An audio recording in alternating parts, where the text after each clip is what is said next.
पूनम भारती ने ये कभी नहीं सोचा था कि ऐसा हो जाएगा। जो वो कर रही है वो शायद कोई नहीं समझ पाएगा, न कि उसका पति और न ही उसका पिता, और कोई भी नहीं समझ पाएगा। लेकिन इतनी बड़ी गलती उसने कर दी कि उस गलती की वजह से उसका पूरा परिवार ही नष्ट हो गया। एक सीधा साधा इंसान जो कि एक किसान का बेटा होता है और उसको पुलिस की जॉब मिलती है, और उस पुलिस की जॉब को छोड़कर, क्योंकि वो स्वाभिमानी व्यक्ति था और उसने उस जॉब को छोड़ने के बाद अपने लिए और उसने स्वाभिमान को आगे रखकर बेसिक शिक्षक बनता है। और शिक्षक बनने के बाद उसके जीवन में एक ऐसी उथल पुथल आती है जो कि एक सन की आशिक की वजह से उसके पूरे परिवार को ही नष्ट होना पड़ता है। तो दोस्तों, आज की घटना थोड़ी दर्दनाक है और इस कहानी में दर्द है और ये हकीकत है। उत्तर प्रदेश की कहानी में आप बराबर बने रहिएगा और आशा करते हैं कि आप अपने परिवार, अपने परिजनों के साथ बेहद खुश, मस्त और खुशहाल लाइफ एंजॉय कर रहे होंगे। तो नमस्कार, प्रणाम, मैं अजय कोहली। आज की जो सच्ची घटना मैं आपको सुनाने जा रहा हूँ, ये घटना उत्तर प्रदेश का एक जिला पड़ता है रायबरेली। रायबरेली के अमेठी से है और इस कहानी में थोड़ा पीछे चलते हैं। एक जिला पड़ता है अंबेडकर नगर और इस अंबेडकर नगर में एक परिवार रहा करता था। इस परिवार में 8 भाई होते हैं और 8 भाई में मायाराम होते हैं। ये इस अंबेडकर नगर को छोड़कर ये पहुंच जाते हैं रायबरेली और ये कुछ दिन यहाँ रहते हैं। जगह होती है तेलिया घाट इलाका होता है, यहाँ पर रहते थे।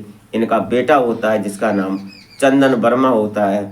ये जो होते हैं, ये जो मायाराम, ये दिल्ली की तरफ चले जाते हैं और इनका जो बेटा होता है और जो लोग होते हैं परिवार के सदस्य, वो यहीं पर रह जाते हैं।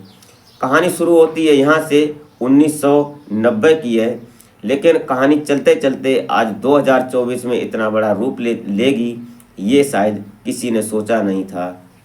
यहीं पर रहने वाले एक व्यक्ति होते हैं जो क्या नाम थाना पड़ता है गदगंज सुदामापुर के निवासी होते हैं सुनील कुमार। और ये सुनील कुमार एक किसान के बेटे होते हैं जो कि अपने गांव में रहकर खेती किसानी का काम करते हैं और इनकी पढ़ाई बहुत अच्छी थी और ये थोड़े हल्के परिवार से थे और सामाजिक दायरे में देखा जाए तो शायद ये एससी में आते थे, इसलिए ये पढ़ाई इनकी बहुत अच्छी थी। और पढ़ते पढ़ते इन्होंने पहले 2018 में एक जॉब निकली थी जिसमें सिपाही की भर्ती थी, उसमें इनको जॉब मिल जाती है। 2018 में इनको नौकरी मिलती है और सिपाही के पद पर ये तैनात हो जाते हैं।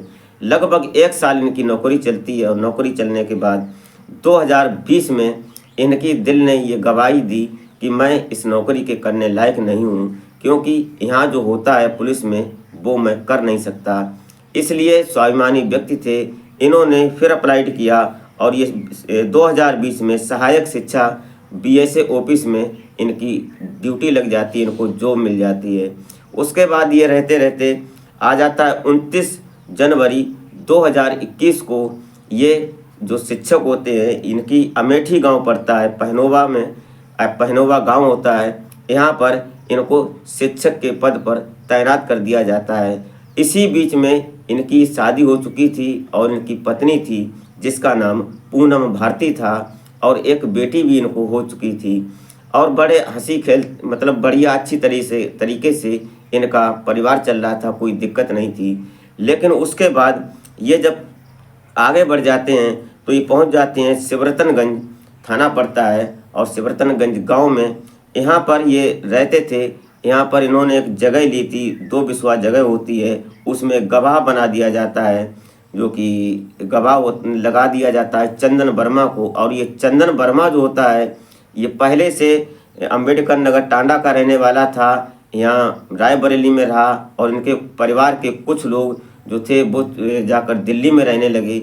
इनका परिवार जो था पहला पुराना, वो 3 जगह पर बट जाता है। लेकिन ये जो चंदन वर्मा होता है ये लैब टेक्नीशियन का काम करता है और इसके पास एक बुलेट बाइक भी होती है। ये अक्सर कर सनकी टाइप का व्यक्ति होता है, इसके जरा सी बात में लड़ाई झगड़ा करना इधर उधर और सनकी टाइप का था, जब इनकी संपर्कता होती है सुनील कुमार से, तो सुनील कुमार शिक्षक के पद पर तैनात थे उसी जगह पर, और ये उसी जगह पर इन्होंने जगह ली थी। जो जगह लेते हैं यहाँ पर इन्होंने इसको जब गवाह बना लिया, गवाह बनाने के बाद इनकी नज़दीकी जो थी चंदन वर्मा की, ये पूनम भारती होती हैं सुनील कुमार की पत्नी, इनसे नज़दीकी बढ़ जाती है और धीरे धीरे इनकी प्रेम कथा आगे चल जाती है। और ये प्रेम कथा इतनी बढ़ती है कि एक दिन 18 अगस्त को जब ये चंदन वर्मा होता है, 18 अगस्त को इनकी बेटी जो होती है सुनील की, ये कुछ तबीयत ख़राब थी, इसलिए वो हॉस्पिटल में जाते हैं। और हॉस्पिटल में जाते वक्त जो सुनील कुमार जो होते हैं ये स्कूल में पहुंचे हुए थे, और जो इनकी पत्नी पूनम भारती होती हैं ये जब हॉस्पिटल में जाती हैं तो पता चलता है कि इनके जो चंदन वर्मा था ये उनके साथ अश्लीलता करता है, छेड़छाड़ करता है। और इस छेड़छाड़ के अंतराल में इन्होंने जब वहाँ पर बदतमीजी की उसके साथ, उस महिला के साथ, पूनम भारती के साथ, उसके बाद जब वो अपने घर आती है तो ये FIR लिखवाते हैं। सुनील कुमार और जो पूनम भारती होती हैं वहाँ नज़दीकी थाने में जाते हैं। वहाँ FIR करवाने के बाद जब सारी बात बताते हैं वहाँ कि हमारे साथ ये दबंगई करता है, हमारे साथ बदतमीजी करता है। लेकिन ये शुरुआत होती है, ये जो प्लॉट लिया था इन्होंने 2 बिस्वा, उससे पहले दरअसल हुआ क्या, इनकी नज़दीकी बढ़ी और चंदन वर्मा इनको जानता था, और धीरे धीरे ये प्यार का रूप एक दिन इतना बड़ा हो जाएगा, ये बात इन्होंने सोची नहीं थी पूनम भारती ने। और ये बात एक दिन ऐसा होता है कि जो चंदन वर्मा होता है ये अपने फ़ोन के व्हाट्सएप पर स्टेटस लगाता है कि 5 लोग इस दुनिया से जाने वाले हैं बहुत ही जल्दी। आगे कहानी चलती है, तारीख आ जाती है 3 अक्टूबर 2024 शाम को 6:50 का वाक़या रहा होगा। वहीं पर देवी जागरण हो रहा था और देवी का इस समय नवरात्रि चल रहे थे, तो मेला भी लगा हुआ था। और जगह होती है शिवरतनगंज गांव, अरोबा भवानी चौराहा होता है। यहाँ पर मकान होता है सत्यव्रत अवस्थी का। इस मकान में ये किराए पर रह रहे थे सुनील, शिक्षक जो थे, और इनकी पत्नी भी और इनकी 2 बेटियां थीं, वो भी यहीं पर रह रही थीं। शाम को लगभग 7 बजे के आसपास ये घर जाता है, और घर जाकर जब गेट को खटकाता है, गेट खटकाने के बाद पता चलता है कि अंदर से जब गेट खोला जाता है तो आंगन में ये चारों लोग मौजूद होते हैं। और ये चंदन वर्मा एक जेब से चॉकलेट निकालता है और एक 10 का नोट निकालता है और छोटी बेटी को देता है, और वो दोनों मुट्ठी में लेकर अंदर जाने लगती है। और तभी ये बैठ जाता है। वहाँ बैठने के बाद दोनों में तड़प झड़प होने लगती है, सुनील में और चंदन वर्मा में। और तड़प झड़प होते होते ये बात इतना बड़ा रूप ले लेती है कि ये अवैध पिस्टल लेकर गया हुआ था चंदन वर्मा, और इसने पिस्टल निकालकर 2 मैगजीन भी थी इसके पास जो लोडेड थी। ये दोनों मैगजीन से लगभग 10 राउंड फायर करता है, और फायर करने के बाद इसमें सुनील और उनकी पत्नी को 3-3 राउंड गोलियां लगती हैं। और उसके बाद जो बड़ी बेटी थी उसको भी 2 गोलियां लगती हैं। 9 गोलियां जब लगती हैं, उसके बाद एक गोली जब ये अपने मारता है तो वो गोली जब मिस हो जाती है, मिस होने की वजह से ये बच जाता है और वहाँ से भागने की फिराक में था। जैसे ये दीवार को कूदता है, कूदने के बाद लगभग 100 मीटर की दूरी पर एक मोबाइल शॉप की दुकान थी, वहाँ पर जाकर इसने एक बाइक जो की बुलेट थी वो खड़ी कर रखी थी, और तुरंत जाकर ये बाइक को उठाता है। वो उसका दोस्त था, दबंग प्रकार का व्यक्ति था, वो दोस्त तो तुरंत बना ही लेता था। ऐसा ही किया उसने, और वहाँ जाकर जब गाड़ी उठाता है और भाग जाता है तो पहले ये प्रयागराज की तरफ जाता है, और प्रयागराज से फिर ये नोएडा की तरफ निकलता है।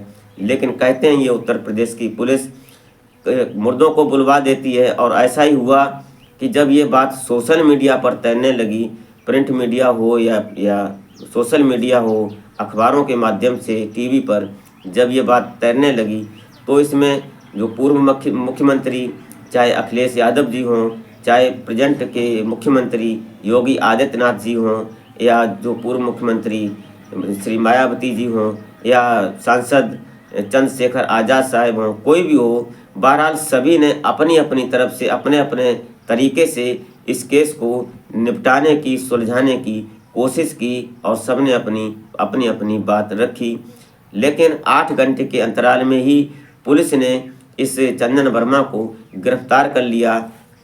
ये यूपी की पुलिस है, योगी की पुलिस है, क्योंकि इनकाउंटर होना तो यहाँ आम बात सी समझो। क्योंकि जब ये बात भागी और पता चली तो चंदन वर्मा को जब इन्होंने पकड़ा तो इसने एक एसआई की पिस्टल निकालने की कोशिश की। ऐसा बताया जाता है सोशल मीडिया के माध्यम से कि जब पिस्टल निकालने की कोशिश की तो तुरंत वहाँ पर इनकाउंटर कर दिया गया, और इनकाउंटर में जब इसके पैर में गोली लगती है तो बड़े फिर आसान तरीके से इसको पकड़ लिया जाता है। और पकड़ने के बाद जब इसको थाने लाया जाता है, वहाँ इससे पूछताछ होती है तो इससे एक बात ये पूछी जाती है कि तुम्हारा प्रेम प्रसंग पूनम भारती से था, उनकी पत्नी से था, तुमने फिर उन बच्चियों को क्यों मारा, इसमें तुम्हारी उनकी क्या गलती थी? इसका उसने कोई जवाब नहीं दिया। अब यह कहानी आगे बढ़ती है और अभी क्या होना है वो बाकी है, लेकिन आज जो चंदन वर्मा है ये पुलिस की कस्टडी में है और इस पर जो संबंधित धाराएं बनती हैं वो धाराएं लगाकर और आज ये कोर्ट के अधीन है। तो दोस्तों, आज की घटना में ये सत्य था और आज की घटना ये उत्तर प्रदेश से अमेठी से थी। तो ये रही आज की घटना।